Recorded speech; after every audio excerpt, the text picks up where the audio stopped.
Sir ये जो सारा प्रोसेस है इसमें पाकिस्तान का जो मेजर रोल है उसको हम डिस्कस कर रहे हैं। जिस तरीके से हमने ये स्टेज सेट किया है high stake Iran US talks के लिए, क्या कहेंगे आप? जी बिल्कुल, this is huge diplomatic breakthrough, इसमें तो कोई शक ही नहीं है। और इसीलिए बिल्कुल आपने सही कहा, पूरी दुनिया की नजरें इस वक्त पाकिस्तान पे मुर्तकिज हैं। और देखें, अभी एक दो दिन पहले ही हम कहाँ पे थे, इस वक्त दुनिया पूरी परेशान थी बिकॉज जो है ना, ये दो फ्रीकैन जो हैं ये at the edge of a precipice. एक बिल्कुल लग रहा था कि बस एक वो जो है ना एपोकलिप्टिक सिनेरियो है सारा। और उसके बाद जो अब मिसाल के तौर पे अगर अमेरिका अपना थ्रेट कैरी ऑन करता तो उसके बाद क्या सिचुएशन होनी थी, और ईरान उसको रिटेलिएट करता, तो फिर तो हम जो है ना सिर्फ ये नहीं देख रहे थे कि इस खत्ते की अमन सलामती की धज्जियां उड़ जाती, बल्कि पूरी दुनिया की अमन सलामती की और पूरी दुनिया का जो इक्तिसादी निज़ाम है उसको तो एक बिल्कुल इररिपेयरेबल डैमेज की तरफ चला जाता। तो उधर से वापस लेके आना उस ब्रिंक से मुज़ाकरात की मेज पे बहुत बड़ी कामयाबी है। तो जौहर साहब, आप ये कामयाबी तो बिल्कुल है और सारी दुनिया इसका एतराफ़ कर रहे हैं, मोतरफ है इस बात की, और परेशान भी है कि पाकिस्तान ने ऐसा कैसे किया। चूँकि आप खुद खिदमात दे चुके हैं, तो बताइएगा कि कितना रिगरस होगा इसको पलट देना और जो फरीकैन हैं उनको टेबल पर लाना, क्योंकि ये ओवर द नाइट होना तो नामुमकिन ही दिखाई देता है। बिल्कुल, देखें पाकिस्तान तो इस प्रोसेस में बहुत देर से और पाकिस्तान यूनिकली प्लेस्ड था इसमें। क्यों? क्योंकि पाकिस्तान को ईरान का पूरा इत्मीनान हासिल है, एक बहुत ही बरादराना ताल्लुकात। ईरान की लीडरशिप ने पिछले 2-3 साल में जितने ज़्यादा पाकिस्तान के विजिट्स किए हैं शायद किसी और मुल्क के कम ही किए होंगे। इसी तरह सऊदी अरब के साथ पाकिस्तान के नज़दीक तरीन ताल्लुकात, एक फ्रेटर्नल टाइज हैं, बहुत ही ज़्यादा जो है ना एरियाज में कोऑपरेशन है। अमेरिका के साथ भी आप देखें कि पाकिस्तान का इस वक्त बहुत अच्छा फेज है रिलेशंस का, और बहुत ही जाहिर है अमेरिका के साथ भी पाकिस्तान के लॉन्ग स्टैंडिंग रिलेशंस रहे हैं, बहुत ज़्यादा ट्रस्ट है इस वक्त। तो सारे फ्रीकैन के साथ जो पाकिस्तान का ये सारा इत्मीनान जो था उसको पाकिस्तान ने लेवरेज किया।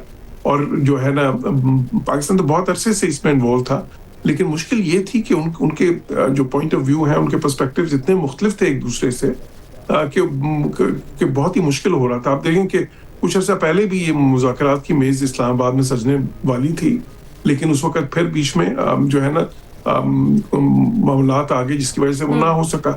और उसमें एक पहलू ये भी था कि देखें उसमें इजराइल, और मैं ये कह रहा हूँ कि कुछ हफ्तों से मैं ये कह रहा हूँ एटलीस्ट के ईरान के लिए और अमेरिका दोनों के लिए ये जंग को जारी रखना सोचमंद नहीं था। बिल्कुल दोनों के लिए इसमें नुकसान था, म्यूचुअली डिस्ट्रक्टिव था। लेकिन सिर्फ एक मुल्क था जिसको फायदा हो रहा था, और वो इजराइल था। और इजराइल एक स्पॉइलर का रोल अदा कर रहा था। इससे पहले भी कई बार उन्होंने देखिए मुज़ाकरात जो है ना उन्होंने डिरेल किए या स्कटल किया या उस प्रोसेस को ब्लॉक किया। तो इसलिए पाकिस्तान के लिए तो जो है ना एक डबली डिफिकल्ट था ये। लेकिन जो डिप्लोमेसी हमने देखी पिछले कुछ दिनों में खास तौर पे, वो तो दिन रात की एक इंटेंस डिप्लोमेसी। और उसके बाद उसमें मैं ये बिल्कुल कहना चाहूँगा कि उसमें हमें चाइना का रोल भी अप्रिशिएट करना चाहिए। चाइना ने जिस तरह पाकिस्तान को सपोर्ट किया इस सारे प्रोसेस में, और बहुत ही नाजुक वक्त में जो है उन्होंने जो अपना वेट है वो पाकिस्तान की ताईद में उन्होंने उन मुल्कों पे डाला, जिस तरह मिसाल के तौर पे ईरान पे, बिकॉज ईरान पे उनको बहुत ज्यादा लेवरेज है। तो उससे भी बहुत ज्यादा जो है ना इसको तक़वियत मिली सारे प्रोसेस को। और हम इस वक्त देखें जो है एक बड़ी it's a very auspicious day. आज का दिन जो है पूरी दुनिया देख रही है कि यहाँ से इस्लामाबाद से जो है ना कोई ऐसी चीज निकले, अंडरस्टैंडिंग को ऐसी हो कि जिससे एक देरपा अमन कायम हो।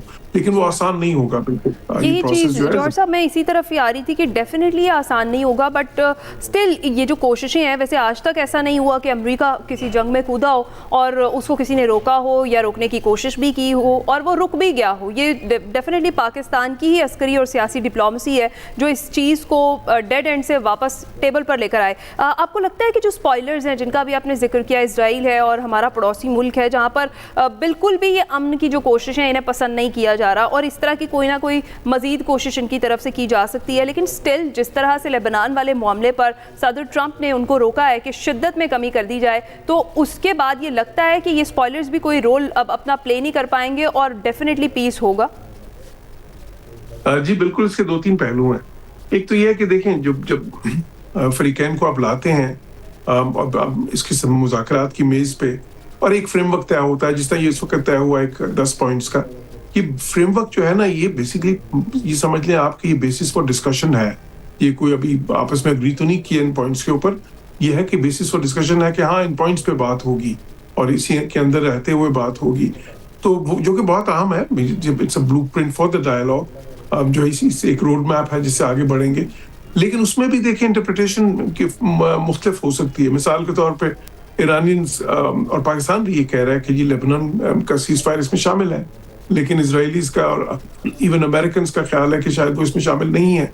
तो देखिए ना, वो तो उस मामले में फिर एक मुख्तलिफ जो है ना इंटरप्रिटेशन आ गई तो उससे थोड़ी मुश्किलात पैदा होती हैं। लेकिन क्योंकि पाकिस्तान जिस तरह के रोल प्ले कर रहा है इस वक्त, तो इस तरह की मुश्किलात तो आती रहेंगी, कई किस्म की आएंगी। वो उनसे तो पाकिस्तान जो है ना बिल्कुल निकाल सकता है उनको।